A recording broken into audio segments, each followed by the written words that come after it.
Market का पंचनामा में आप सभी का स्वागत है। आपके साथ मैं हूं वरुण दुबे और गजब का मोमेंटम आज भारतीय बाजारों में देखने मिला। इनफैक्ट सेकंड हाफ कुछ ज़्यादा ही बेटर रहा जब हमने 11,400 के आसपास के लेवल जो है वो छुए थे। 11,500 के लेवल हम छूने वाले थे। इसके बाद हमने इस प्लेटफॉर्म पे इसके पहले भी इसकी चर्चा की थी, लेकिन इसके पहले ऐसा लगा था कि शायद आपको एक अच्छा खासा हेल्दी करेक्शन देखने मिलेगा और उसके बाद शायद आप 11,500 की तरफ मूव करते हुए दिखाई देंगे। लेकिन पिछले कुछ दिनों में आप देख रहे हैं कि लगातार 11,300 के आसपास मार्केट्स आते थे, कंसोलिडेट करते थे 200 से 300 के बीच में। हमने ये भी बात की थी कि मार्केट कंसोलिडेट कर रहे हैं और उसके बाद देखिए कंसोलिडेशन के बाद आज इनफैक्ट अगर आप देखें तो अपवर्ड एक ब्रेकआउट देखने मिला है, अगर आप वैसे देखें तो। और ये अपवर्ड जो मोमेंटम है वो अब आपको 11,500 तक इजीली लेके जाएगा। हालांकि अभी भी मुझे लगता है कि 300-400 पॉइंट के आसपास की आपको एक जो गिरावट है वो देखने मिलेगी। हो सकता है 11,500 से देखने मिले, लेकिन देखने मिलेगी ये पक्का है। हालांकि देखिए अगर वैसे देखें तो 11,100 के लेवल के आसपास हम जा चुके हैं, तो ऑलमोस्ट 200 पॉइंट के आसपास की गिरावट तो हुई है मार्केट में जो लेवल से हमने बात की थी। हाँ, लेकिन 300-400 पॉइंट के आसपास की गिरावट की जो हमने बात की थी शायद वो अब तक हुई नहीं है। लेट्स सी, हो सकता है 11,500 को छूने के बाद ये हो, लेकिन होगी इतना तो कम से कम लगता है। कब होगी शायद टाइम अब ऐसा लग रहा है कि पहले 11,500 आएगा उसके बाद 11,000 आएगा। पहले ऐसा लग रहा था कि 11,000 शायद पहले आएगा उसके बाद 11,500 आएगा, लेकिन अब शायद लगता है कि 11,500 पहले आएगा। जिस तरीके से ये काउंटर चल रहे हैं, ये इनफैक्ट निफ्टी चल रहा है इसके लिए। अगर आप देखें तो कुछ हद तक ग्लोबल जो इंडेक्स है उसका भी मदद मिली। ग्लोबली आप देखेंगे अगर आप तो हरे निशान में कारोबार हो रहा था। कोई डाउ फ्यूचर्स को अगर आप देखें तो 50-60 पॉइंट के आसपास की तेज़ी थी। कैश डाइव फुट्सी भी अच्छा था। हालांकि जो एशियन मार्केट है उसमें कहीं कहीं दबाव देखने मिला था, लेकिन ठीक ठाक है। कल भी हमने कहा था कि एडवांस डिक्लाइन जो कहीं ना कहीं इशारे कर रहा है कि अभी भी स्ट्रेंथ जो है मार्केट में है।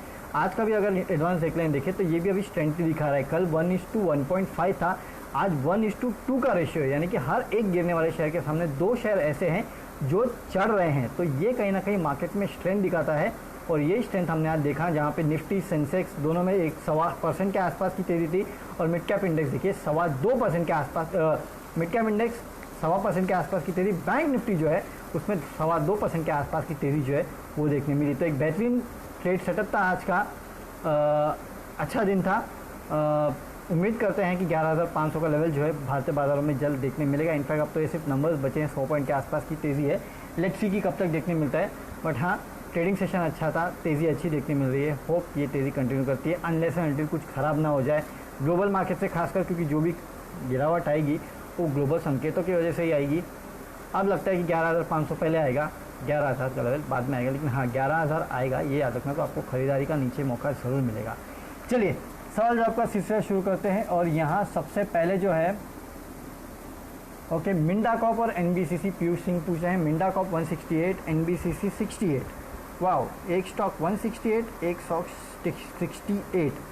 देखिए ऑटो एंसिलरीज के लिए अब कहीं ना कहीं खबरें आ रही है कि मेक फॉर द वर्ल्ड या फिर मेक इन इंडिया के तहत जो इन कंपनीज को काफ़ी हद तक मदद मिल सकती है।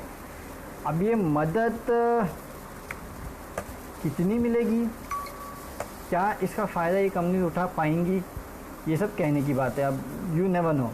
बट मिंडा इंडस्ट्री एक बेहतर ऑटो एंसिलरी कंपनी है। लेना चाहते हैं ले सकते हैं, पोर्टफोलियो में रख सकते हैं। 286 के आसपास एक काउंटर चल रहा है। पहले तो 300 का लेवल अगर क्रॉस करता है तो देखना होगा। 300 के बाद 318-320 के आसपास का लेवल है जो इसको क्रॉस करना होगा। 20 ये 2 हर्डल्स है जिसको इसको क्रॉस करना होगा। अगर ये 2 हर्डल्स को ये क्रॉस कर लेता है तो फिर आपको इसमें 350 के आसपास के लेवल जो है या फिर 400 के आसपास के लेवल जो है वो भी देखने मिलेंगे। लेकिन ये पहले 2 पड़ाव होंगे जो इस काउंटर को पूरा करना होगा। हालांकि 168 पे अगर आपने लिया है तो काफ़ी बेहतरीन आपका तो यहाँ पर मुनाफा भी बन रहा है, तो आपको तो कोई चिंता करने की ज़रूरत ही नहीं है। अगर आप प्रॉफिट बुक करना चाहते हैं तो कीजिएगा, नहीं तो मेरे ख्याल से 168 पे लिया है, 298 के आसपास ही काउंटर अभी चल रहा है, 280-290 के आसपास, यानी कि आपको 120 रुपये के आसपास इस काउंटर में फ़ायदा मिल रहा है। सिर्फ पैसे की ज़रूरत अगर है ना, पार्शियल प्रॉफिट बुक कीजिएगा, ये मैं आपको कह रहा था। तो पार्शियल हाँ, थोड़ा बहुत प्रॉफिट बुक कीजिएगा और बैठ जाइएगा, बाकी रखिएगा। लेट्स सी 320 तक भी ये काउंटर जा सकता है, लेकिन हाँ पार्शियल प्रॉफिट बुक कीजिएगा।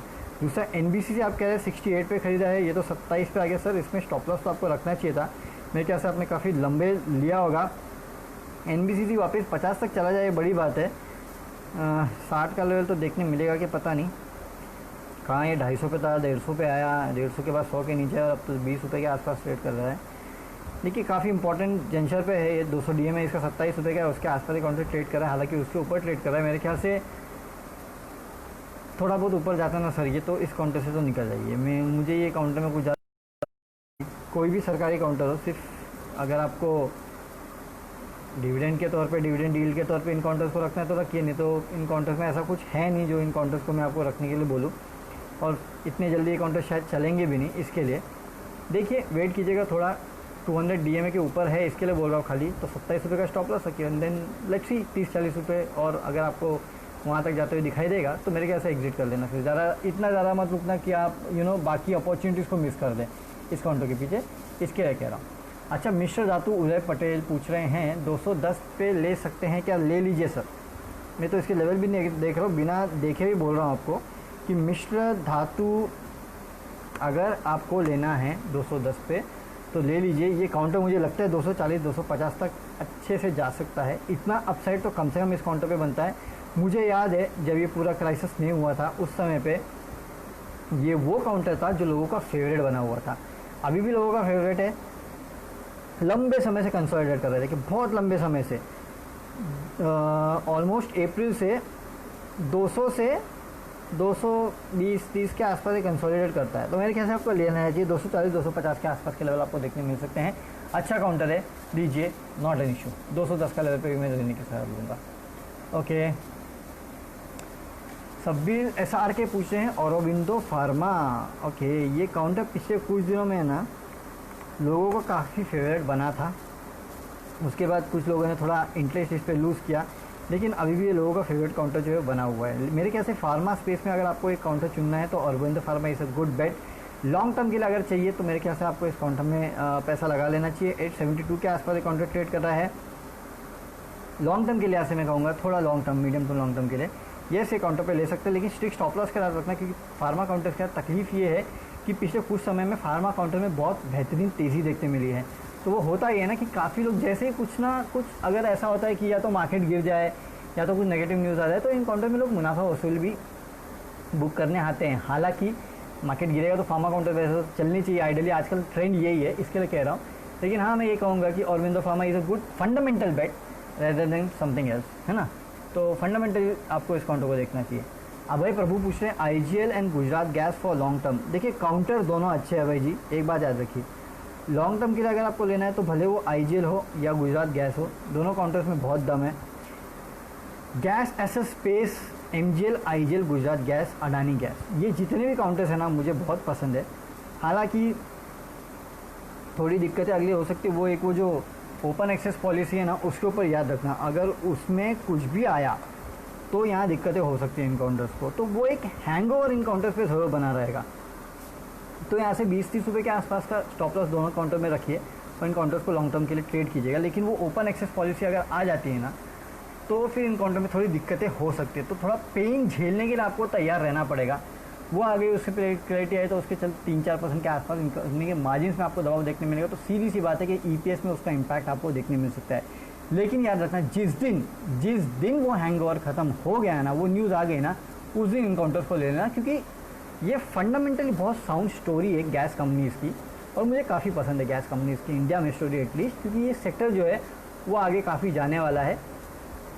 इसके लिए कह रहा हूँ कि ट्रेड कीजिएगा, अच्छा काउंटर से लॉन्ग टर्म के लिए।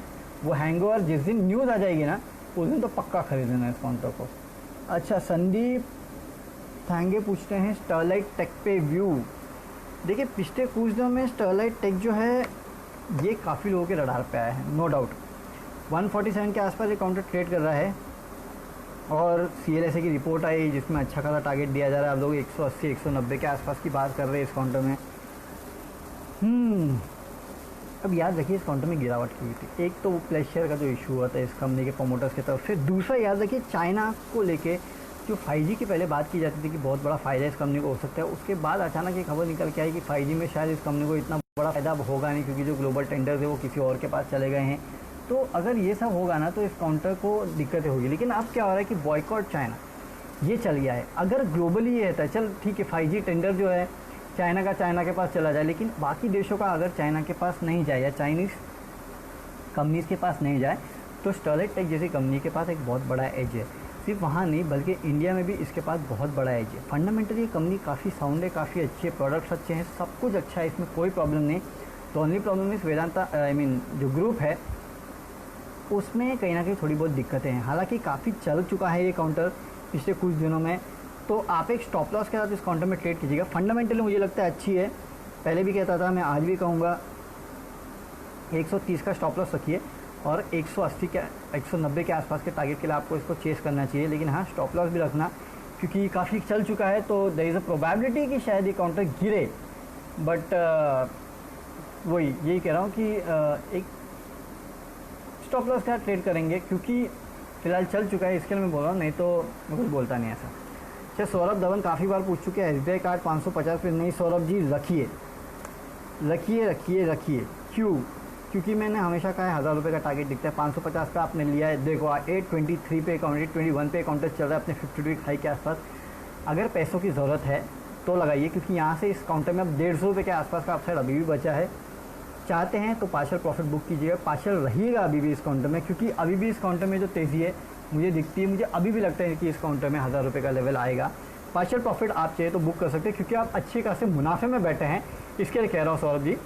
थोड़ा प्रॉफिट बुक कीजिएगा, थोड़ा अभी भी रखिएगा, आगे देखिएगा 1000 रुपये पक्का ये काउंटर जाएगा।